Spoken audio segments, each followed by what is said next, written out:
آپ کو براہ راست لاہور لیے چلتے ہیں جہاں وزیراعظم کے معاون خصوصی عطاء اللہ تارڑ نیوز کانفرنس کر رہے ہیں۔ وفاق کو لاحق ہوتے، ہماری جو اتحاد و اتفاق ہے اس کو لاحق ہوتے، اس کا خمیازہ کئی دہائیوں قوم کو بھگتنا پڑتا۔ تو یہ جو اسلحے سے لیس جتھے آ رہے ہیں، اور پچھلی دفعہ بھی 25 مئی سے پہلے ہی گولی چلا کے کمال نامی کانسٹیبل کو لاہور میں شہید کیا گیا تھا، اب پھر لانگ مارچ سے بالکل پہلے ایک شخص پکڑا گیا ہے، ایک ایم این اے گرفتار ہوا ہے، صالح محمد، جن کے گارڈ نے گولی چلائی اور نعرے بازی کی کہ میں بغاوت کا اعلان کرتا ہوں اور میں اس انصاف کے نظام کو نہیں مانتا۔ تو یہ خان صاحب کی منشا کے بغیر نہیں ہو رہا۔ یہ خان صاحب چاہتے ہیں، جنہوں نے اپنے منہ سے کہا کہ جب میں آؤں گا تو کیوس ہوگا، جب میں آؤں گا تو بدامنی ہوگی، جب میں اسلام آباد آؤں گا تو نہ صرف امن امان خراب ہوگا بلکہ کیوس کہتے ہیں کہ مکمل طور پہ نظام درہم برہم ہو جائے۔ تو جو شخص اپنے منہ سے کہہ رہا ہے کہ میں نظام کو تباہ کرنے آ رہا ہوں، کیوس کریٹ کرنے آ رہا ہوں، اس کی نیت کوئی اچھی نہیں ہے۔ اس کو یہ بات چبھتی ہے کہ اس کو تو بیوی بتاتی تھی کہ ڈالر جو ہے وہ اوپر چلا گیا ہے، بطور وزیر اعظم اس بات کا علم نہیں تھا کہ جی میری بیوی نے بتایا کہ کل ٹی وی پہ چل رہا تھا کہ ڈالر جو ہے وہ اوپر چلا گیا ہے۔ ہمیں تو ٹی وی نہیں بتاتا، ہم ٹی وی کو اللہ کے فضل سے بتاتے ہیں کہ ڈار صاحب آ گئے ہیں اور ڈالر کی قدر میں کمی واقع ہو رہی ہے۔ اور اس کے علاوہ اب یہ کرنا کیا چاہتا ہے؟ یعنی 4 سال میں پرفارمنس زیرو ہے، 4 سال میں معیشت کو تباہ کر دیا۔ آئی ایم ایف کی جو شرائط تھی، آئی ایم ایف کا معاہدہ انہوں نے کیا تھا، اب کیونکہ نااہل ہو گیا ہے اور نااہل ہونے کے بعد یہ چاہتا ہے کہ نظام درہم برہم ہو، اور اس کے منہ سے یہ الفاظ نکلے ہیں کہ اگر میں نہ اقتدار میں واپس آیا تو خدا نخواستہ اس ملک کے 3 ٹکڑے ہو جائیں گے۔ کبھی کہتا ہے ایٹمی اثاثوں کی بات کرتا ہے، یعنی یہ شخص اقتدار سے دوری کی وجہ سے یہ اب پاکستان کی سالمیت کے حوالے سے، پاکستان کے اداروں کے حوالے سے اس طرح کی گفتگو پر آ گیا ہے کہ یہ کوئی بھی ذی شعور شخص اور کوئی بھی ایسا شخص جو پیٹریوٹک ہو، جو حب الوطنی کے جذبے سے سرشار ہو، وہ ایسا شخص ایسی بات نہیں کر سکتا۔ اب اقتدار سے دوری اس کا ذمہ دار اداروں کو ٹھہراتا ہے۔ اب ادارے تو اس بات کی ذمہ دار نہیں ہے کہ آپ اپنے ایم این ایز کو مینج نہیں کر سکے۔ اس سے پہلے جب بجٹ کا سلسلہ ہوتا تھا اور بجٹ پاس کروانا ہوتا تھا، تب تو آپ ترلا منت کرتے تھے کہ جی میرے ممبر پورے کر دیں، اور میں نہیں جانتا کہ میں نے سیاسی مینجمنٹ کیسے کرنی۔ 2 لوگ اس کی سیاسی مینجمنٹ کرتے تھے، ایک محترم علیم خان صاحب اور دوسرے محترم جہانگیر ترین صاحب۔ تمام لوگوں کو تحریک انصاف میں شامل کرانے میں بھی وہ پیش تھے۔ اب ہوا کیا کہ جب ان دونوں کے خلاف پرچے کیے گئے، بزدار کو کمفرٹیبل کرنے کے لیے ان کی بیٹیوں تک کو نہ چھوڑا گیا، ان کے خلاف پرچے دیے گئے، فیملیز کے خلاف پرچے دیے گئے، تو وہ آپ کی سیاسی مینجمنٹ چھوڑ گئے۔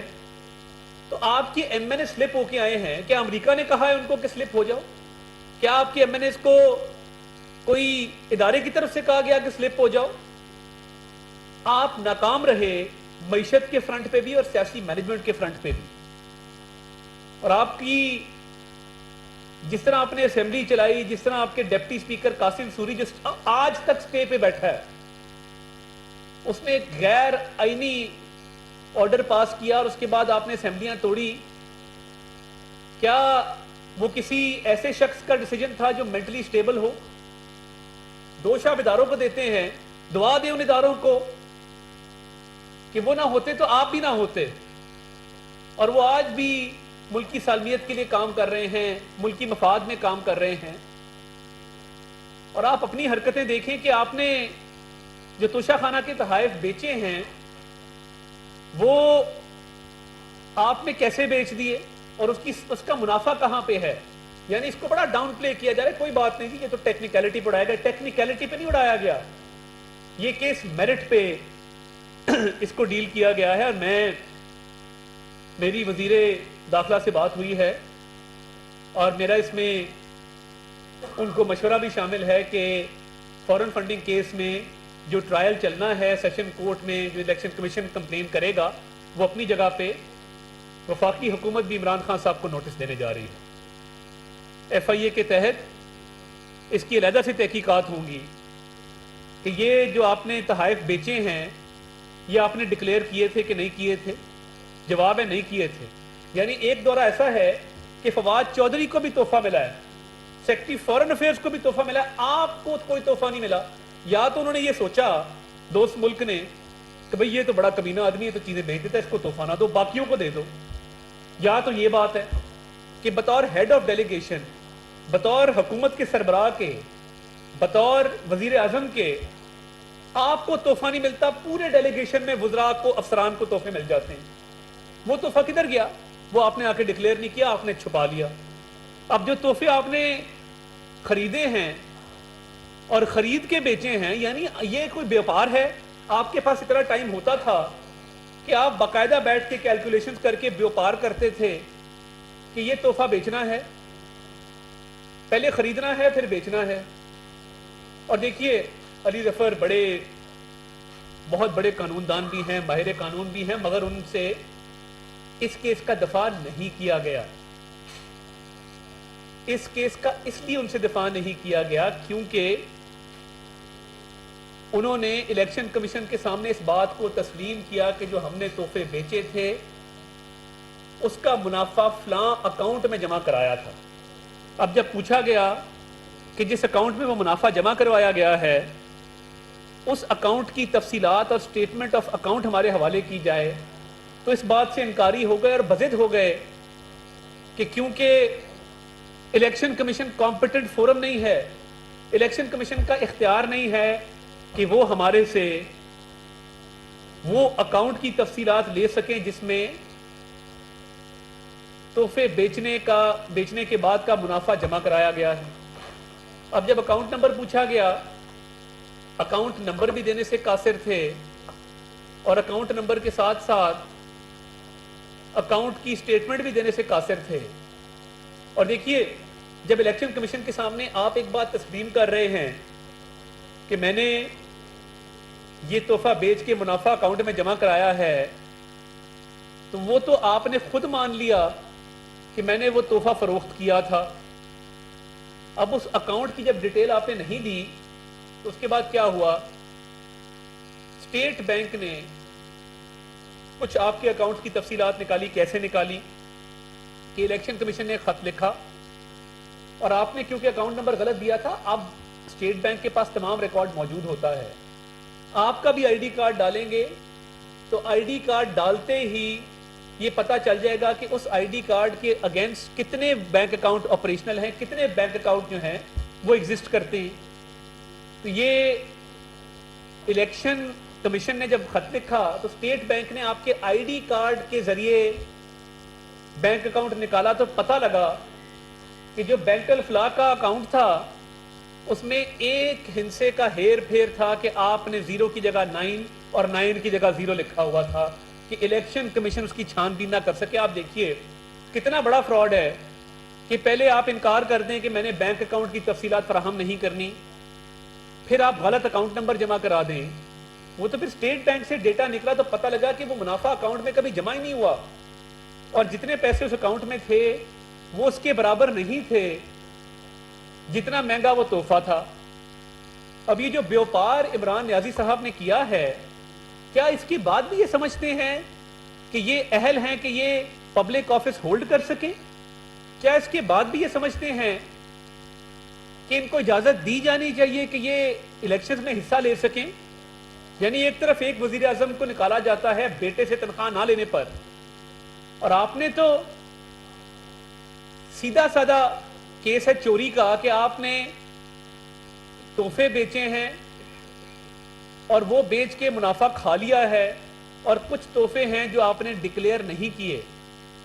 اب دیکھیے اس میں واضح کرتا چلوں جو قانون ہے اور جب ٹرائل ہوتا ہے اس میں 3 سال قید کی سزا ہے, اور یہ بڑا اہم امر ہے کہ جب آپ پہ ٹرائل ہوگا اور جب یہ جرم ثابت ہو گیا تو جو سزا سنائی جا سکتی ہے اور جو کنوکشن عمل میں آ سکتی ہے وہ 3 سال کی ہے.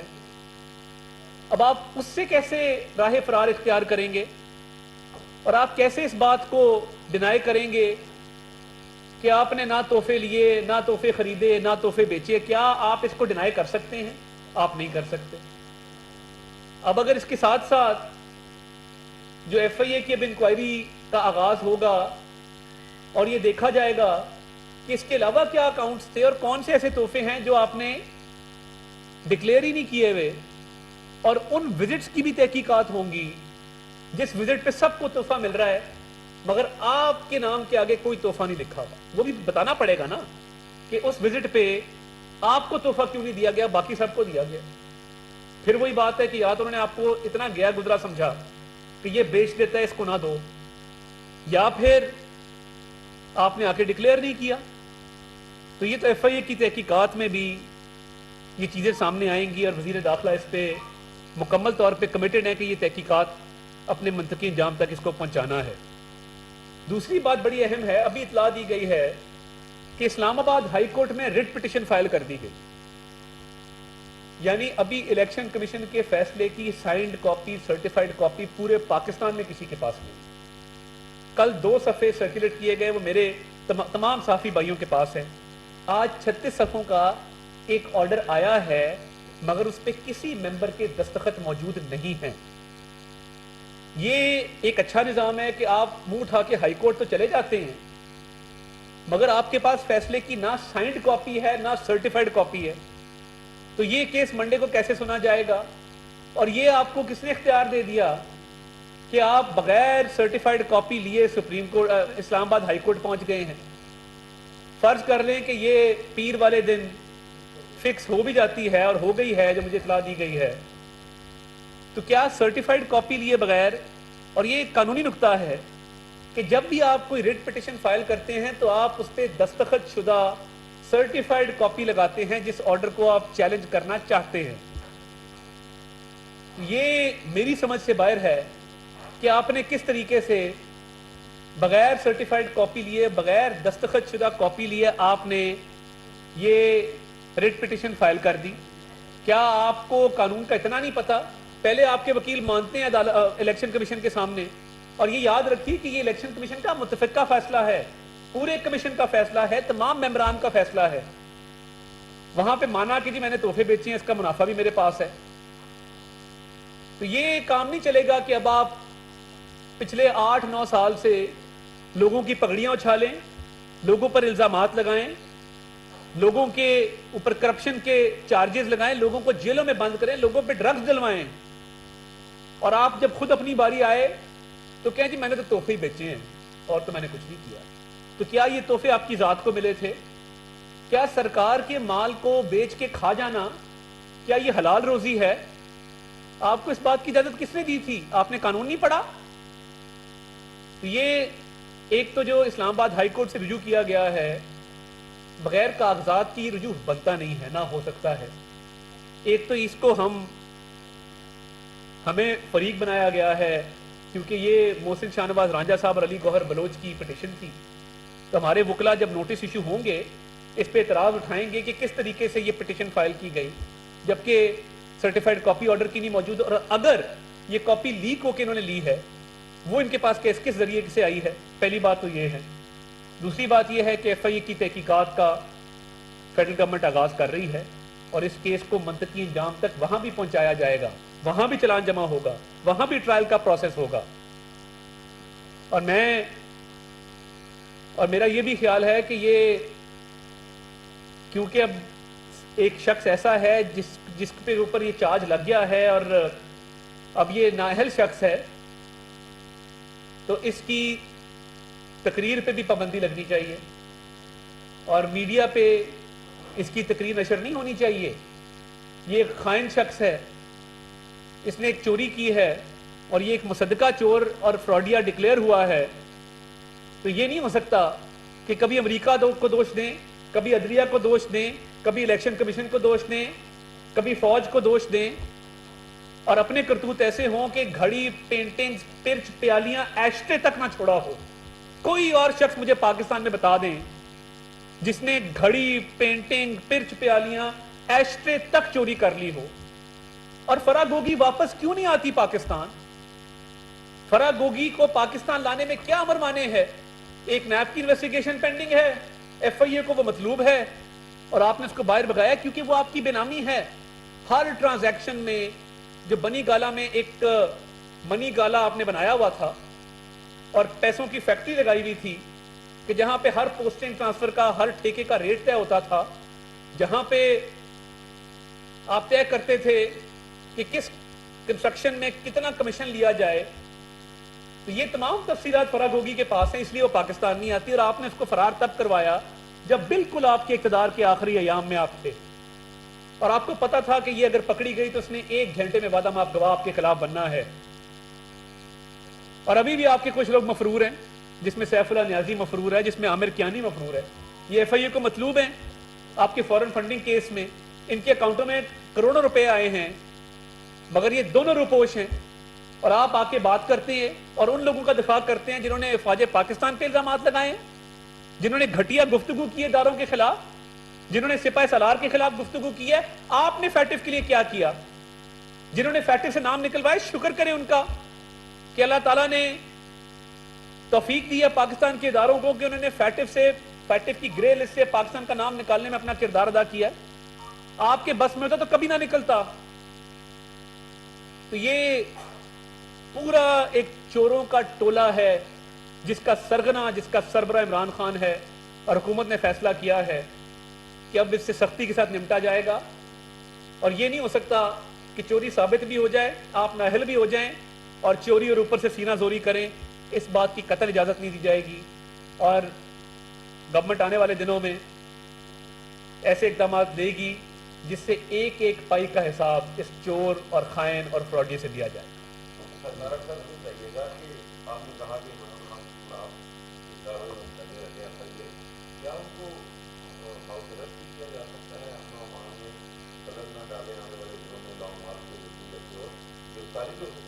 دیکھیے بات یہ ہے کہ ایک تو یہ لانگ مارچ کی لانگ مارچ کی گائز میں یہ ایک انتشار پھیلانے جا رہے ہیں, امن امان خراب کرنے جا رہے ہیں, اور اس میں امن امان میں جو خلل ڈالے گا اس سے سختی سے نپٹا جائے گا. مگر ابھی فی الحال فوری طور پہ کوئی ہاؤس اریسٹ کی تجویز نہ زیر غور ہے نہ میرے لیے.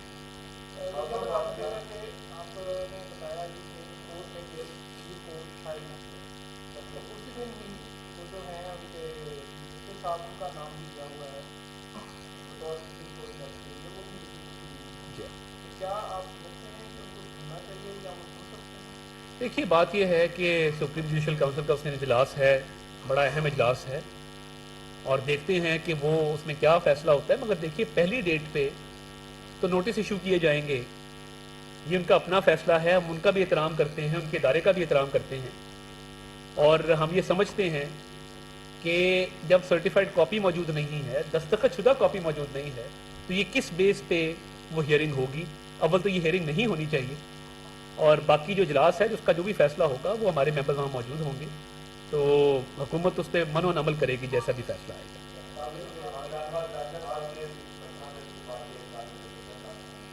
دیکھیے میں موقع پہ موجود تھا, راجہ صاحب تھوڑا میرے سے آگے تھے, میں تھوڑا پیچھے تھا. گولی بالکل ہمارے ساتھ چلی, اور اس کے بعد ایک خاتون کچھ گنڈوں کو لے کے جنہوں نے میری گاڑی پہ حملہ کیا, اور میں تو درخواست اس میں نہیں دینا چاہتا کیونکہ میں انشاءاللہ ان سے جہاں بھی آمنا سامنا ہوگا تو میں ان سے نبڑ لوں گا, مجھے وہ خوب نبڑنا آتا ہے. اور میں یہ سمجھتا ہوں کہ یہ جب بالکل ان کے بس سے باہر ہو جائے اور یہ فرسٹریشن کا شکار ہو جائیں اور ادارے کو کچھ نہ کہہ سکیں, الیکشن کمیشن کے گیٹ پہ گولی چل جانا یہ پہلی دفعہ ہوا ہے. اور راجہ صاحب کی جو اپلیکیشن اس پہ کاروائی ہونی چاہیے. صالح محمد بھی گرفتار ہے, ان کا گارڈ بھی گرفتار ہے. مزید تفتیش ہونی چاہیے کہ کس کے کہنے پہ یہ گولی چلی, تاکہ دودھ کا دودھ اور پانی کا پانی.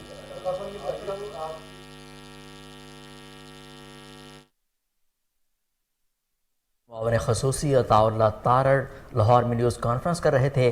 انہوں نے کہا کہ جب الیکشن کمیشن کا فیصلہ عمران خان کے خلاف آیا تو انہوں نے تنقید شروع کر دی. انہوں نے کہا کہ عمران خان چوروں کے سربراہ ہیں اور فتنہ ہے. اب حکومت نے فیصلہ کیا ہے کہ آنے والے دنوں میں اس فتنے سے سختی سے نمٹا جائے گا.